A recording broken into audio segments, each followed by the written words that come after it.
पदम आदरणीय देश के भविष्य माननीय राहुल गांधी जी को मैं आह्वान करता हूं कि वो हमें और बिहार के समस्त कांग्रेस जनों को संबोधित करें।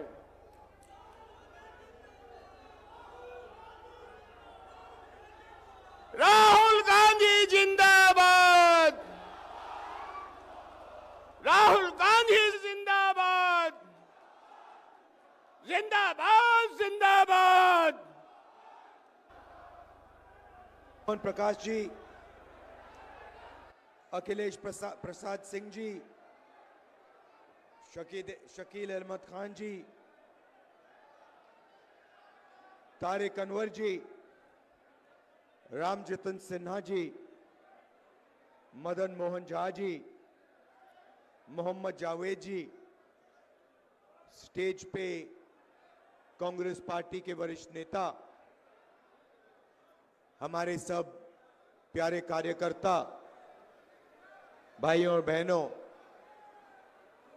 प्रेस के हमारे मित्रों, आप सबका यहां बहुत बहुत स्वागत, नमस्कार। कैसे हैं आप लोग? मूड ठीक है? अच्छा है मूड?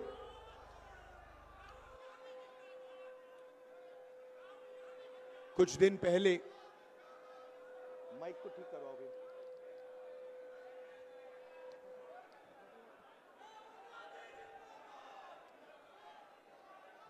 कुछ दिन पहले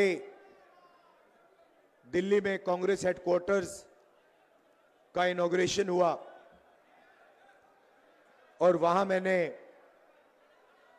देश की स्थिति पर, देश की सिचुएशन पर भाषण दिया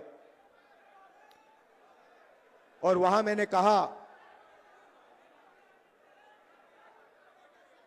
कि कांग्रेस पार्टी ने देश की जनता के साथ मिलकर देश को यह संविधान दिया है और हमारा काम इस संविधान की रक्षा करने का है। हर कांग्रेस पार्टी के कार्यकर्ता का काम इस संविधान की रक्षा करने का है। मोहन भगवत जी कहते हैं कि जब ये कॉन्स्टिट्यूशन बना था तब हिंदुस्तान को आजादी नहीं मिली थी, हिंदुस्तान को उसके बाद आजादी मिली है।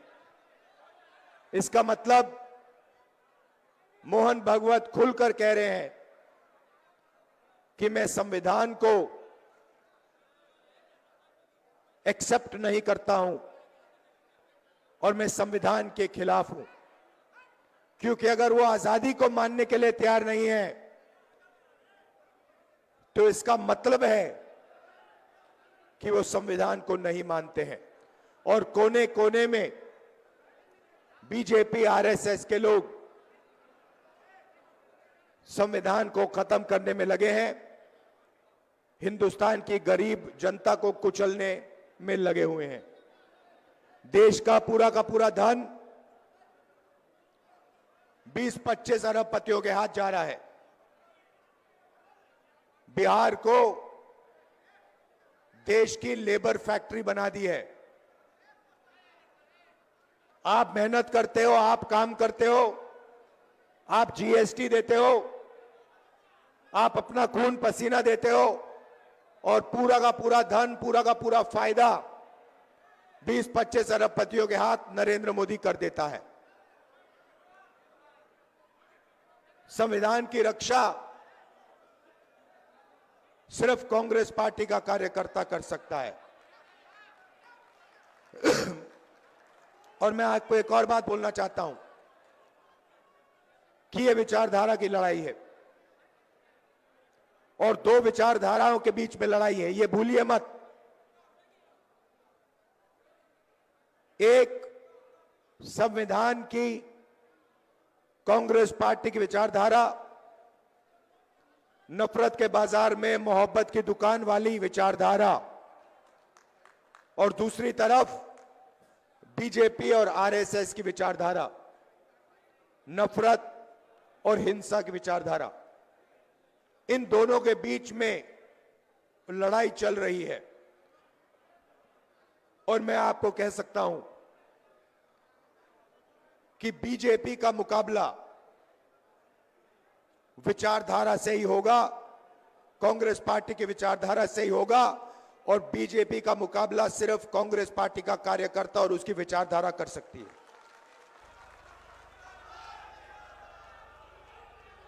मैंने अपने भाषण में महाराष्ट्र के बारे में बोला।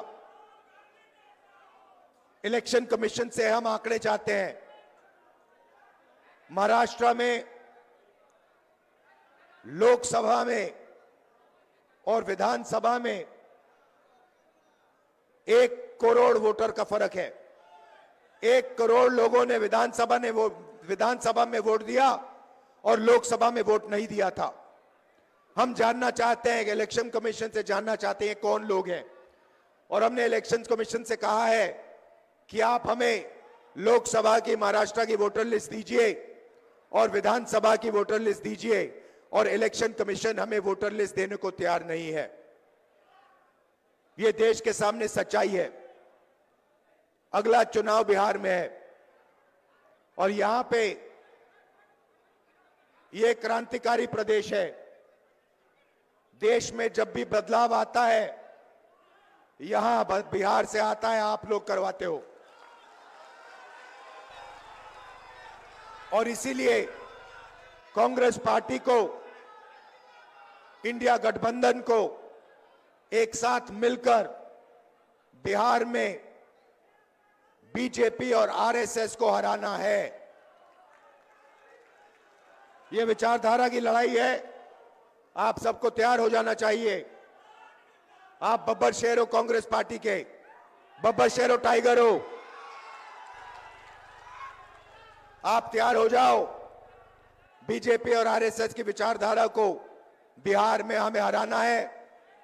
इंडिया गठबंधन के साथ खड़े होकर बिहार में हम इसको हराएंगे।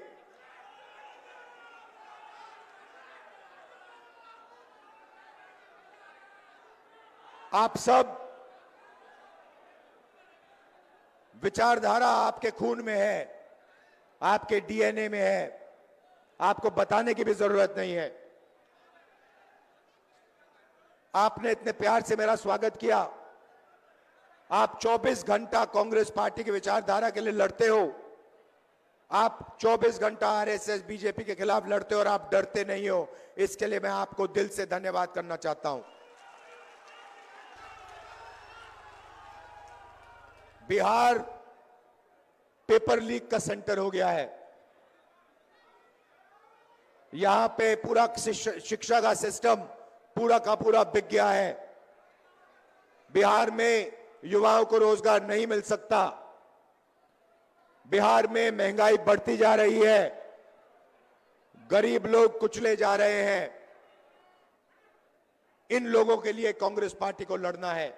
किसानों के लिए, मजदूरों के लिए, गरीब लोगों के लिए, पिछड़ा वर्ग, दलित, इन लोगों के लिए लड़ना है। माइनॉरिटीज के लिए, सबके लिए लड़ना है। और यहां बीजेपी की विचारधारा को हराना है और कॉन्स्टिट्यूशन, संविधान की विचारधारा को जिताना है। आप सबका बहुत बहुत धन्यवाद, दिल से धन्यवाद। नमस्कार, जय हिंद।